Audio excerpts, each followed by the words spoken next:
السلام علیکم ورحمۃ اللہ۔ میں ہوں محمد اسرافیل اور آپ دیکھ رہے ہیں میرا یوٹیوب چینل فقط جانکاری۔ ناظرین کرام، رمضان کا مبارک مہینہ چل رہا ہے اور روزہ مسلمان مرد عورت عاقل بالغ مقیم اور تندرست پر فرض ہے۔ تو فطرت کا یہ تقاضا ہے کہ اس کی عقل کو اس کے نفس پر غلبہ اور تسلط دائمی حاصل رہے، مگر بباعث بشریت بسا اوقات اس کا نفس اس کی عقل پر غالب آتا ہے۔ لہذا نفس کو گناہوں سے پاک کرنے اور تزکیہ نفس کے لیے اسلام نے روزے کو اصول میں ٹھہرایا ہے۔ روزہ رکھنے سے انسان کو اپنی عاجزی و مسکنت اور خدا تعالیٰ کے جلال اور اس کی قدرت پر نظر پڑتی ہے۔ خدا تعالیٰ کی شکر گزاری کا موقع ملتا ہے، انسانی ہمدردی کا دل میں ابھار پیدا ہوتا ہے۔ روایت ہے کہ روزہ داروں کے واسطے قیامت کے دن عرش کے تلے دسترخوان چنا جائے گا۔ وہ لوگ اس پر بیٹھ کر کھانا کھائیں گے اور سب لوگ ابھی حساب ہی میں پھنسے ہوئے ہوں گے۔ اس پر وہ لوگ کہیں گے کہ یہ لوگ کیسے ہیں کہ کھانا کھا پی رہے ہیں اور ہم ابھی حساب ہی میں پھنسے ہوئے ہیں۔ ان کو جواب ملے گا کہ یہ لوگ ہیں جو روزہ رکھا کرتے تھے اور تم لوگ روزہ نہ رکھا کرتے تھے۔ تو جب اتنی بڑی فضیلت روزے داروں کے بارے میں آئی ہے تو کیوں نہ ہم روزہ رہتے ہوئے ایسے تمام افعال سے پرہیز کر لیں جن سے ہمارے روزے میں کوئی خرابی نہ آ جائے اور ہم اتنے بڑے ثواب سے محروم نہ رہ جائیں۔ تو چلیے چلتے ہیں سوال کی طرف۔ سوال ہے کہ اپکو تمباکو پاؤڈر سے تیار شدہ ٹوتھ پیسٹ ہے۔ ایک شخص کی عادت اتنی مضبوط ہے کہ مذکورہ ٹوتھ پیسٹ سے دانت صاف کیے بغیر پاخانہ صاف نہیں ہوتا۔ اگر استعمال ترک کر دے تو قبض کی شکایت ہو جاتی ہے۔ مذکورہ ٹوتھ پیسٹ میں ذائقہ بھی ہوتا ہے، لیکن اس کے استعمال سے پیٹ کے معدے میں اترنے کا امکان نہیں ہوتا۔ ہاں، اتنا ضرور ہے کہ جسمانی رگیں اس کے استعمال کی عادی ہو گئی ہے کہ اس سے دانت صاف کیے بغیر جسم میں چستی انبساط پیدا نہیں ہوتا۔ تو مذکورہ ٹوتھ پیسٹ کا استعمال بحالت صوم ہو سکتا ہے۔ اگر استعمال کرے تو روزہ فاسد ہو جائے گا۔ ایسے ہی روزے کی حالت میں ایسے منجن کا استعمال کرنا کیسا ہے جو تمباکو اور دیگر اشیاء سے ملا کر بنایا گیا ہو، جبکہ اس میں ایک قسم کی حدت اور تیزی ہونے کے ساتھ ساتھ قدرے نشہ بھی ہوتا ہے۔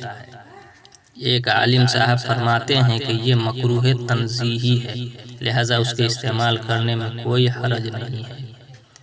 یہ بات کہاں تک درست ہے؟ اور ایک سوال ہے کہ کس قسم کے انجیکشن سے روزہ فاسد نہیں ہوتا؟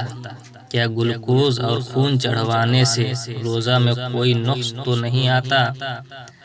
اور اگر خون نکلوایا جائے تو کیا ہوگا؟ ایسے ہی بحالت صوم آدمی آنکھوں میں دوا ڈال سکتا ہے یا نہیں؟ نیز کان میں دوا ڈالنا مفسد صوم ہے یا نہیں؟ جدید تحقیقات یوں کہتی ہے کہ کان میں کوئی ایسا منفذ نہیں کہ جس سے کان میں ڈالی ہوئی دوا جوف دماغ تک پہنچے۔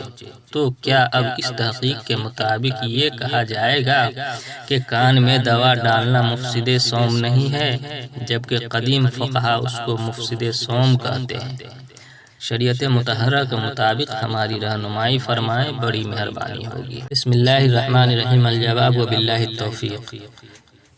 روزے میں تمباکو پاؤڈر سے تیار شدہ ٹوتھ پیسٹ کا استعمال، تو اگر اس کا اثر حلق سے نیچے اتر جائے تو روزہ فاسد ہو جائے گا، اور اگر حلق کے اندر داخل نہیں ہوتا ہے تو روزہ فاسد نہیں ہوگا مگر مکروہ ہوگا۔ لہذا روزے کی حالت میں اس کا استعمال ممنوع اور مناہی ہوگا۔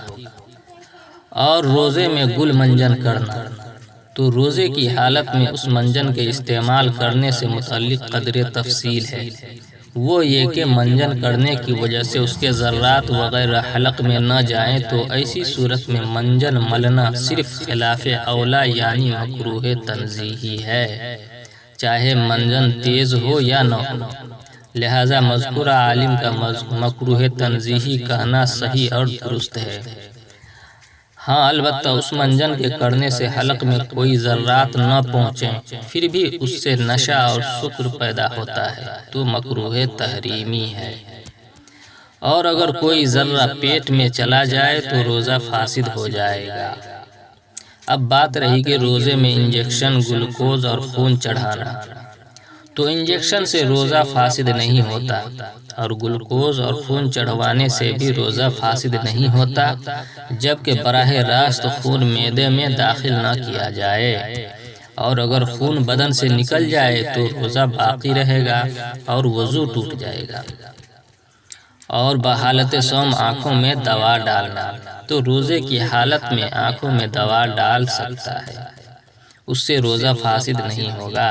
سائل کا آخری اور لاسٹ سوال تھا کہ کان میں دوا ڈالنا مفسد صوم ہے یا نہیں، تو اس کا جواب یہ ہے کہ کان میں تیل یا دوا ڈالنے سے روزہ ٹوٹ جاتا ہے، اور جدید تحقیق سے جو روزہ کا نہ ٹوٹنا ثابت کیا جاتا ہے اس کا اعتبار نہیں، اور قدیم فقہا کی محتاط رائے وہی ہے جو اوپر درج کی گئی ہے، اور اسی پر فتویٰ بھی ہے، ماخوذ از فتاوی قاسمیہ جلد نمبر 11 صفحہ نمبر 477 تا 485۔ ناظرین کرام، امید کرتے ہیں کہ آپ کو یہ سب جانکاری اچھی لگی ہوگی، تو ہمیں کمنٹ باکس میں ضرور ہاں یا نا میں جواب لکھیں، اور اگر آپ میرے چینل پر نئے ہیں تو اسی وقت میرے چینل کو سبسکرائب کر کے بیل آئیکن دبا لیں، تاکہ اسی طرح کی نئی جانکاری سب سے پہلے آپ تک پہنچے۔ پھر ملتے ہیں انشاءاللہ اگلی ویڈیو میں ایک نئی جانکاری کے ساتھ، جب تک کے لیے والسلام علیکم۔